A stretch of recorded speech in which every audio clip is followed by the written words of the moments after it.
Hello guys, అందరూ ఎలా ఉన్నారు? ఏంటిది ఇలా ఉంది అనుకుంటున్నారా? సరే, అందాక సరదాగా మీరే గెస్ట్ చేయండి. అయ్యో, నేనేదో మామూలుగా అన్నానండి, మీరు మరీ ఎక్కువ స్ట్రెస్ తీసుకోవద్దు, నేనే చెప్పేస్తాను. చపాతీ ఎప్పుడు రొటీన్ గా చేసుకొని బోర్ కొడుతుందా? మరి మీకు రా క్యారెట్ అస్సలు తినడం నచ్చదా?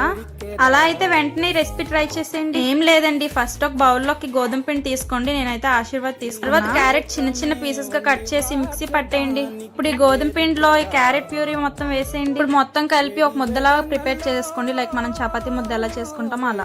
నెక్స్ట్ ఆ ముద్దని మనకు కావాల్సిన సైజ్ లో బాల్స్ లా చేసి పక్కన పెట్టుకోండి. ఇంకేముంది, ఆ బాల్స్ ని చపాతీలు పామినట్టు పామేసుకోవడమే. చపాతీ పామేటప్పుడు గోధుమ పిండి పైన స్ప్రింకిల్ చేసుకుంటే చాలా ఈజీ అయిపోతుంది పాముకోవడం. అలా సైలెంట్ గా పని చేసుకుంటే బోర్ కొడుతుంది కదా, సో అందుకే ఇక్కడ నేనైతే ఏదో సాంగ్ హమ్ చేసుకుంటున్నా. ఆ సాంగ్ ఏంటో మీకు తెలిస్తే కామెంట్ చేయండి. ఏదైనా మన పెద్దలు ఊరికే చెప్పరు కదండి, అది ఎప్పుడో చెప్పారు. ఆడుతూ పాడుతూ పని చేస్తుంటే అలుపు సలుపేమున్నది అని. అది 100% కరెక్ట్ అండి.